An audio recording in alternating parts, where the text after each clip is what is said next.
Amy Ann Soto with The Right Mix. Welcome.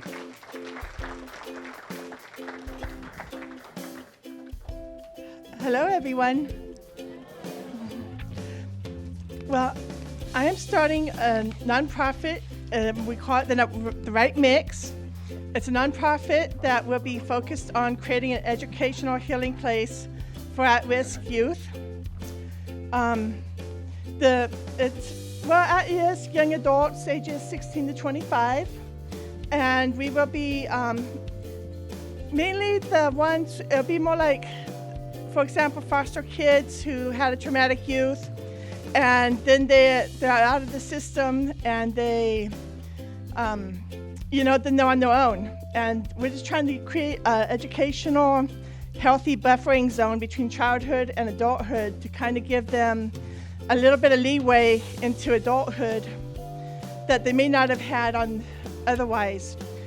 We want to do individual and group education. We want to promote awareness, leadership, team building, and integration into the community, because we feel that our young adults are tomorrow's leaders, and we need all the resources and everything to make this community as strong as it can be.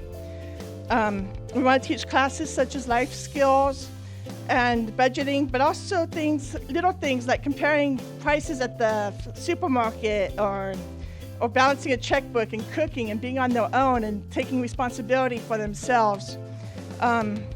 We want to have a lot of peer support groups and our art and creativity and all kinds of things that are going to come together at this spot, and just kind of have it be a hangout place for them to come and kind of take a break from life and heal. We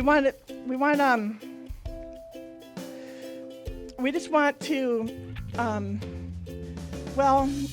just come out and say it. I was one of those kids that would fit in this group. I had a traumatic youth, and then I was 18 and out on my own. I was pregnant, and that was it. And now that I'm grown, somebody asked me, if you had the means, what would you do with it?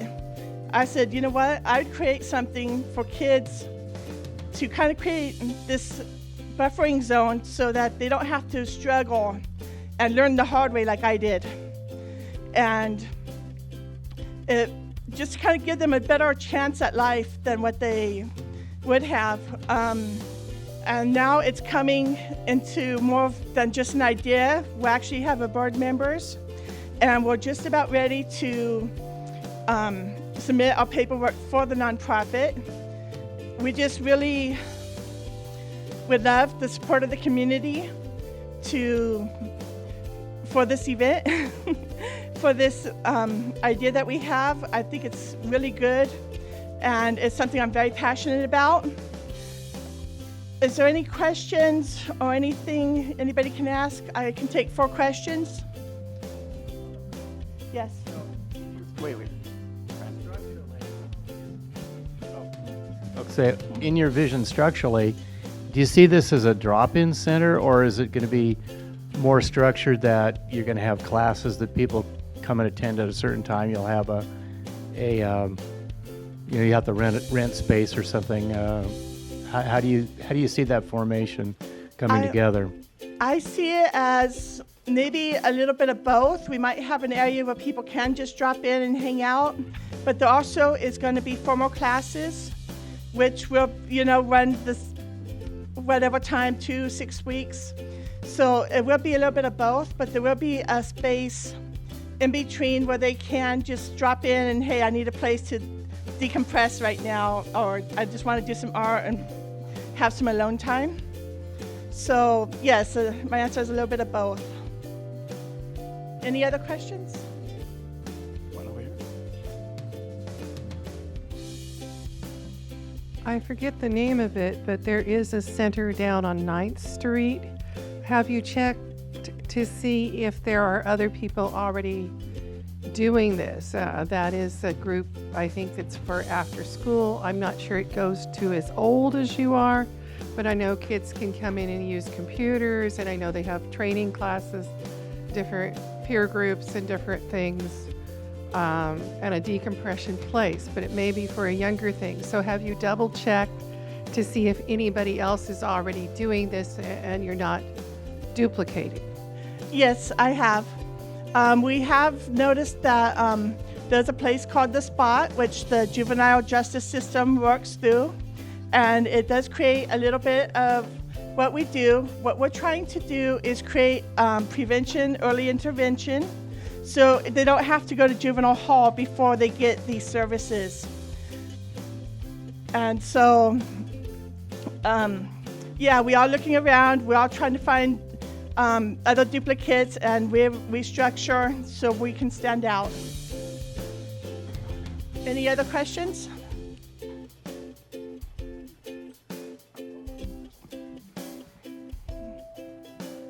It's a great idea, and I see your passion on it. It's amazing. Is it a possibility that you're going to have? Is it going to be bilingual? Are you going to fit in? Are you bringing it down to neighborhood level? Yes, it's going to be bilingual, bicultural, and yes, it's going to be bilingual, not just English and Spanish, but other languages as well. Yes, I also speak Spanish myself, fluently. Okay, I have time for one more question. Hi. Do you have a possible way to create like a network of volunteers and people that can come and help and possibly, get that kind of rolling? Do you have people that have already been inquiring and wanting to know how do we help, and as far as, what to do and where can we donate money if we had money to donate and stuff like that? Yes, that is definitely the consideration that we are taking. At this time, we don't have anything set up, but it will be in the future very soon. Thank you, everybody. Thank you, Amy.